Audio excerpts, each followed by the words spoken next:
وقتی که ما وارد یک رابطه میشیم، از زمانی که شروع میکنیم به یک سری استانداردها در ذهن خودمون فکر میکنیم و اونها رو برای خودمون به عنوان معیار قرار میدیم. به عنوان مثال اینکه از طریق مثلا ظاهر شخص یا از طرف رفتار اولیه‌اش یک قضاوتی میکنیم و حالا سبب این میشه که ما از اون آدم خوشمون بیاد و با اون شخص وارد رابطه بشیم. به نام خدا، با درود و مهر. رایا کاکاوند هستم، میزبان شما در کانال سیاه سفید خاکستری. در اینجا به بررسی متفاوتی از روابط بین انسان ها میپردازیم. امیدوار هستم که مطالب این پیج مفید فایده باشه و اگر اون رو دوست داشتید با دوستانتون به اشتراک بگذارید و با لایک و کامنت و سابسکرایب از پیج خودتون حمایت کنید. سپاسگزارم. نکته اولی که در ابتدا میتونم بهش اشاره بکنم، نیاز بشر از روز اول تا ابدیت بر این بوده که انسان‌ها برای خودشون یک همدم و یک همراه داشته باشن. در بین جاندارانی که غیر از انسان هستند، نوع رفتار و انتخابی که برای طرف مقابلشون به عنوان یک پارتنر یا یک شریک انتخاب میکنن کاملا متفاوت‌تر از انسان هاست. در حیوانات هم که ما میبینیم نوع زیبایی شناختی و نوع حس قدرت طلبی سبب این میشه که به سمت جفت قدرتمندتر و زیباتر جذب بشن. حالا طبق غرایز انسانی ما متفاوتتر از بقیه موجودات زنده عمل میکنیم و نوع نگرشمون نسبت به عواطف و احساسات و ابراز اونها کاملا متفاوت از گونه دیگه ای از موجودات زنده است. در اتفاقاتی که در جهان هستی داره میفته، روند مشکلداری در تمام روابط به شکل‌های مختلفی خودش رو بروز میده. وقتی که ما وارد یک رابطه میشیم، از زمانی که شروع میکنیم به یک سری استانداردها در ذهن خودمون فکر میکنیم و اونها رو برای خودمون به عنوان معیار قرار میدیم. به عنوان مثال اینکه از طریق مثلا ظاهر شخص یا از طرف رفتار اولیه‌اش یک قضاوتی میکنیم و حالا سبب این میشه که ما از اون آدم خوشمون بیاد و با اون شخص وارد رابطه بشیم. هر کسی یک معیار و استانداردی رو برای خودش قائل میشه. یکی از قد بلند، از به قول معروف رنگ چشم، استایل، نوع پوشش، نوع رفتار، نوع گفتار و هر کسی طبق سلیقه خودش طرف مقابلش رو میپسنده و انتخاب میکنه. در این راستا اتفاقات خیلی عجیبی ممکنه بیفته، چون ما وارد یک رابطه با شخصی میشیم که هیچ گونه شناختی از گذشته اون آدم نداریم و نمیدونیم این آدم با چه خصوصیات اخلاقی قرار وارد زندگی ما بشه. وقتی که با این دسته آدم ها برخورد میکنیم، اون وقته که میبینیم که باید در ابتدا بدونیم که خودمون چی خواستیم و بعداً بریم سراغ طرف مقابلمون، همراهمون و همدممون که اون هم به سمت ما گرایش پیدا بکنه و علایق مشترکی رو با هم تجربه کنید. در بین حیوانات هم این نوع قدرت طلبی و زیبایی شناختی وجود داره. در این صورت هستش که جفتی که قوی‌تر هست و زیباتر هست طبیعتاً میتونه زوج بهتر و همراه بهتری رو برای ادامه بقای خودش انتخاب بکنه. چیزی که در بین ما آدم‌ها هم وجود داره، اما به نوعی پیشرفته‌تر، آگاهانه‌تر و با عواطف و احساسات بیشتر. زمانی که ما به سمت یک انسان جذب میشیم، در وهله اول از زیبایی ظاهری اون تحسین میکنیم و بعد از موقعیت اجتماعی اون. زمانی که ما میخوایم جذب همدیگه بشیم، اول از همه آن چیزی که به صورت بصری بهش نگاه میکنیم ما رو جذب میکنه. در بین همه موجودات نیاز به بقا وجود داره. همه ما نیاز به تشکیل خانواده و ادامه نسل خودمون داریم. اما اتفاقی که این وسط وجود داره که ما آدم‌ها به گونه‌ای متفاوت با احساسات و عواطف گوناگون و خالص‌تر و آگاه‌تر نسبت به بقیه موجودات زنده در انتخاب شریک زندگیمون قدم برمی‌داریم. چیزی که برای من خیلی جالب هستش این هستش که آدم‌ها گاهی وقتا جذب چیزهای نازیبا میشن که از نظر ما نازیباست، ولی در اون نفر مقابل جذابیتی وجود داره که اون شخص آگاهانه اون نازیبایی رو به جذابترین شکل ممکن میبینه. یعنی ما در رابطه با خیلی از جفت‌ها و آدم‌ها و خیلی از ارتباطات و روابطی که در کنار هم دیگه میبینیمشون، شاید قضاوت خیلی سطحی داشته باشیم و اینکه نگاه بکنیم که آیا این دو نفر به هم میان یا نمیان. یعنی ممکنه یک نفر خیلی از نظر ظاهری اتو کشیده باشه ولی طرف مقابلش بسیار آدم معمولی یا حتی شلخته‌ای به نظر برسه. این حق انتخاب در همه ما انسان ها وجود داره.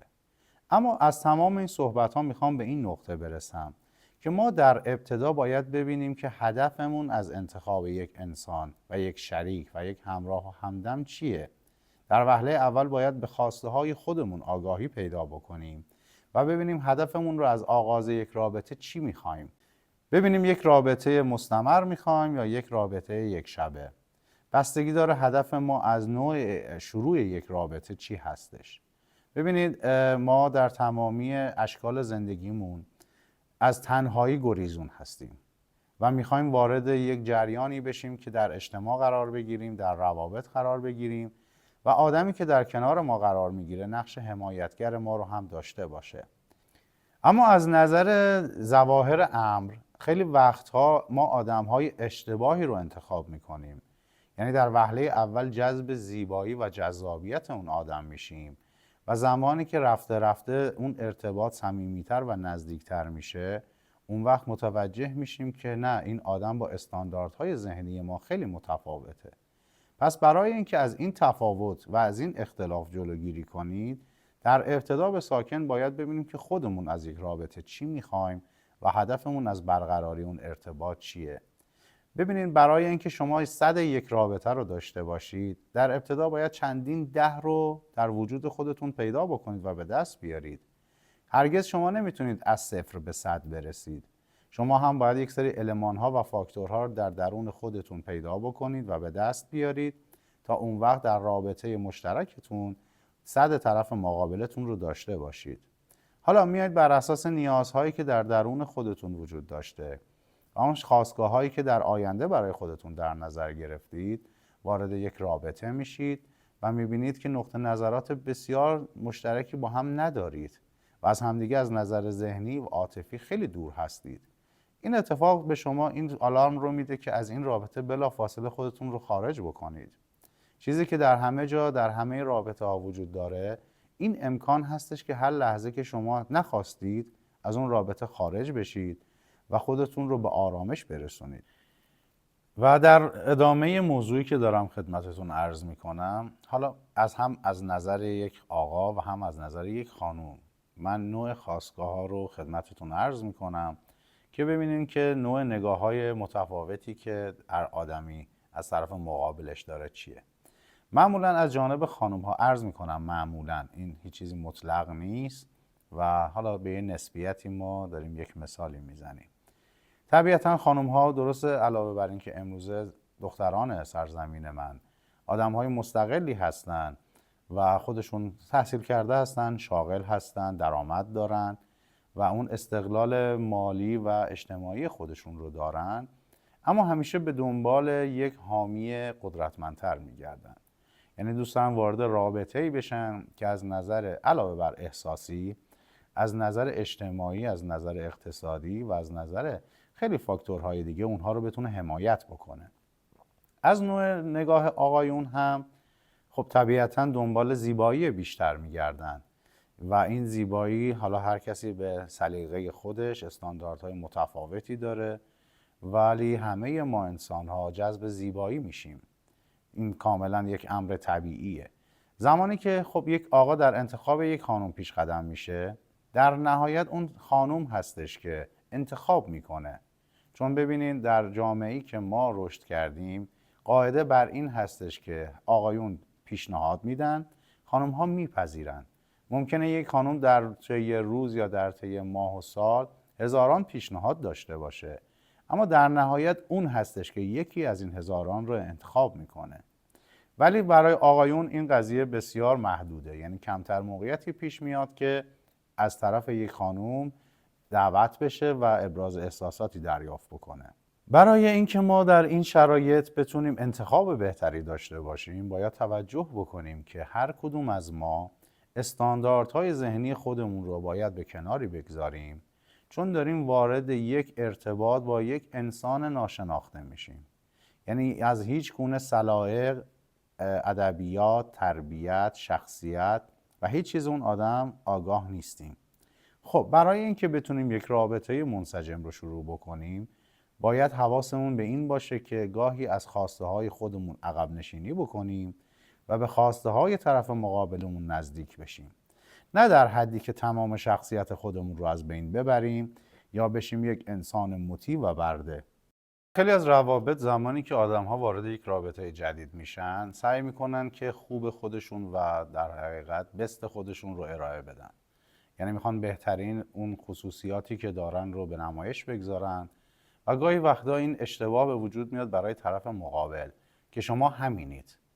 اما وقتی که زمان میگذره و با زوایای مختلفی از بعدهای شخصیتی همدیگه آشنا میشید، اون وقت میبینید که خیلی از اون اتفاقاتی که در روزهای اولیه بوده یک نمایشی برای جذب همدیگه بوده و اون وقتی که اعلان خطرها به وجود میاد و شما تازه کم کم متوجه میشید که با چه شخصی وارد چه رابطه‌ای شدید.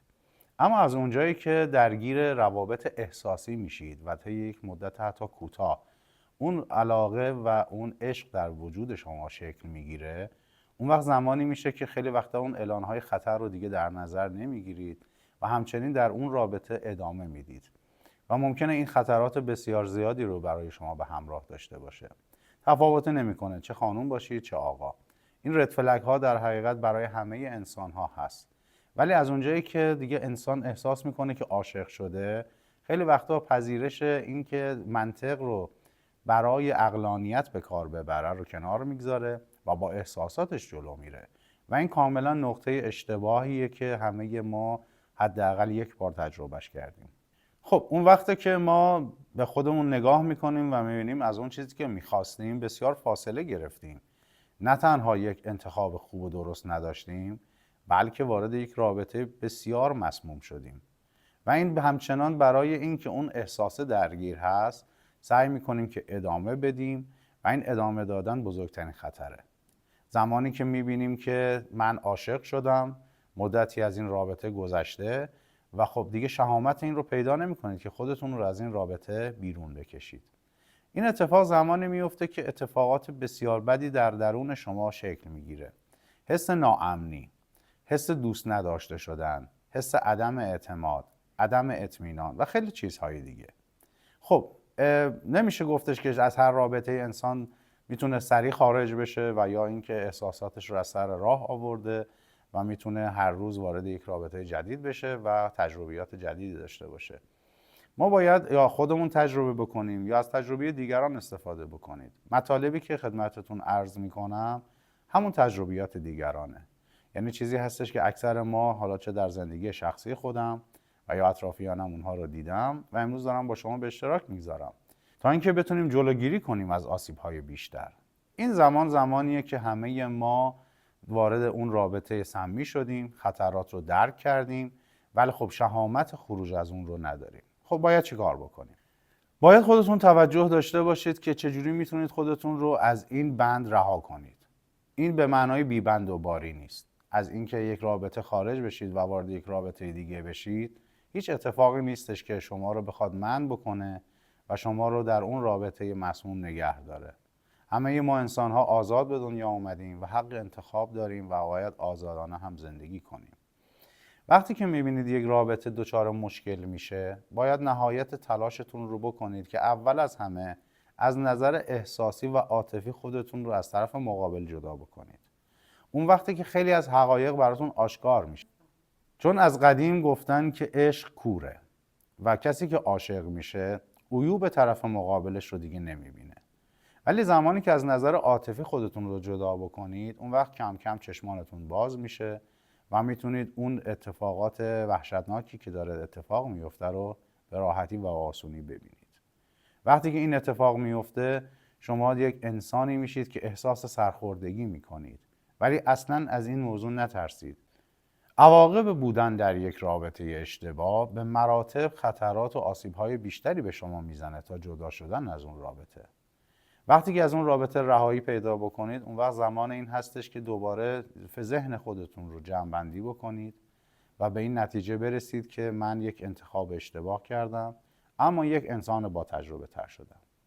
میگم همه ما نیاز به همدم داریم، نیاز به همراه داریم، نیاز به همدل داریم و برای عبور از خیلی از مسائل زندگیمون دوست داریم که یک نفر در کنارمون باشه که نقش حمایتگر رو داشته باشه. گاهی وقتا آقایون، گاهی وقتا خانم‌ها این نقش حمایتگر رو برای ما بازی میکنن. تفاوت جنسیتی وجود نداره. هر کدوم از ما میتونیم در یک رابطه نقش مکمل رو بازی کنیم یا نقش یک رهبر رو. ببینید در یک رابطه مثل یک انسان و سایش میمونه. هر کدوم که جلو بیفتن طبیعتاً پارتنر و شریکش از اون تبعیت میکنه. اگر مرد جلو باشه خانم سایه میشه و تبعیت میکنه و بالعکس. خب قرار نیستش که ما در یک رابطه نقش آدم و سایه رو بازی کنیم. ما قرار شانه به شانه نقش همراه همدیگر رو داشته باشیم. این اون چیزیه که تمامیت ساختار فکری ما رو باید شکل بده که انسان‌ها دنبال روی همدیگه نیستن. اگر ما به این درک و فهم از این موضوع برسیم که آدم‌ها همراه و همدل و همقدم همدیگه هستن، بخش بزرگی از مشکلات و مسائل رابطه‌ها حل میشه. خب متاسفانه در برخی از روابط سوء استفاده های متفاوتی وجود داره، از جمله در شرایط اقتصادی اکنون. یعنی هر کسی دنبال این هستش که از طرف مقابلش یک انتفاع مالی داشته باشه یا یک حمایت مالی بشه یا ساپورت بشه. اما این دقیقاً همون نقطه‌ایه که ما دچار سقوط میشیم. یعنی زمانی که وابستگی مالی رو به طرف مقابلمون داشته باشیم، مجبور میشیم که مطیع اوامر و خواسته های اون طرف باشیم. چرا؟ چون اون میگه من هزینه دارم میکنم، خب طبیعتاً طبق سلایق من باید رفتار بکنی، باید لباس بپوشی، باید اون چیزی که من میخوام رو رعایت بکنی و اون گونه که من میخوام رفتار بکنی. خب این باعث سرخوردگی میشه، چون شما رو از آن چیزی که هستید در حقیقت داره جدا میکنه و شما رو از خودتون دور میکنه و بعد از مدتی میبینید که در این رابطه هیچ چیزی از خودتون دیگه وجود نداره و از تبدیل شدید به یک انسانی که در حقیقت تحت سلطه است و هیچ کاری رو به امر و خواست و اراده خودتون انجام نمیدید. اون وقتی که ما آدم ها میبینیم از اصل خودمون بسیار فاصله گرفتیم. این اتفاق بسیار وحشتناکیه و این چیزی هستش که شما رو در درون خودتون از بین میبره و ما متاسفانه درگیر این رابطه ها میشیم، درگیر این رابطه ها میمونیم و جالبه تمام اینها رو تجربه میکنیم و با کوله‌باری از شکست، سرخوردگی، حس انزجار و نفرت وارد یک رابطه بعدی میشیم که اون طرف دوم بسیار انسان بیگناهیه. چرا؟ چون تمام اون تروماها و اون تمام اتفاقات تلخی رو که شما از سر گذراندید رو میخواین روی نفر دوم پیاده کنید و از اون انتقام بگیرید، در صورتی که اون هیچ کاری رو با شما انجام نداده. این به معنای با تجربه تر شدن نیست. قرار ما از تجربیاتمون اتفاقات بهترش رو یاد بگیریم و اون اتفاقات و خطاهایی که کردیم رو سرلوحه عبرت خودمون قرار بدیم و اونها رو دیگه در رابطه بعدیمون تکرار نکنیم. اما متاسفانه در جامعه ما کاملا داره برعکس اتفاق میفته. یعنی تمام لطماتی رو که در رابطه اول خوردیم با خودمون حمل میکنیم، به رابطه بعدیمون منتقل میکنیم و شروع میشه ادامه همون جریان، ولی این دفعه با انسان جدید. خب طبیعتاً شخص دومی که وارد زندگیتون میشه اون هم ممکنه تجربیات تلخ و شیرینی از رابطه قبلیش داشته باشه و خب در ادامه قراره چه اتفاقی بیفته؟ دو انسان آسیب دیده در کنار هم قرار میگیرن و بر اساس آسیب‌ها که دیدن، توقعاتی که از یک رابطه دارن، دائما درگیر 1001 ترومای جدید میشن. اختلافات بسیار زیادی رو بین خودشون تجربه میکنن و وارد مرحله بعدی میشن، یعنی رابطه سوم. خب رابطه سوم قراره چه چیزی رو به ما اضافه بکنه؟ همه اونها رو داریم به مرحله سوم و مراحل بعدی منتقل میکنیم. حالا ما باید چیکار بکنیم که از این اتفاقات جلوگیری کنیم؟ چون اگر بخواد انسان با همین روال جلو بره، طبیعتاً میبینه بعد از 7 تا 8 تا رابطه و تغییر آدم‌های زندگیش دیگه نه چیزی از خودش باقی مونده نه از طرف مقابلش. خب دوره افسردگی شروع میشه، وارد یک کنج عزلتی میشین، مدت‌ها تنهایی رو میخواین تجربه بکنید که اون هم آسیب‌های خودش رو داره. بعد از مدتی سعی میکنید که وارد یک تجربه جدیدتر و متفاوت‌تر بشید اون وقته که باز هم شما همون آدمید، مگر اینکه تغییرات رو در خودتون شروع کرده باشید، از اتفاقات گذشته تجربیاتی رو که میخواستین کسب کرده باشید رو به دست آورده باشید و دیگه با تجربه بسیار کامل، آگاهانه و عاقلانه وارد یک رابطه سالم بشید. همه اینها در کنار هم از ما انسانی میسازه که امروز ممکنه خطراتی رو برای خودمون و برای عزیزان و اطرافیانمون داشته باشیم. پس باید دقت بکنیم که خودمون رو در چه جایگاهی قرار دادیم و قراره در چه جایگاهی قرار بگیریم و اون نفری که وارد زندگی ما میشه قراره چه جایگاهی رو برای ما داشته باشه.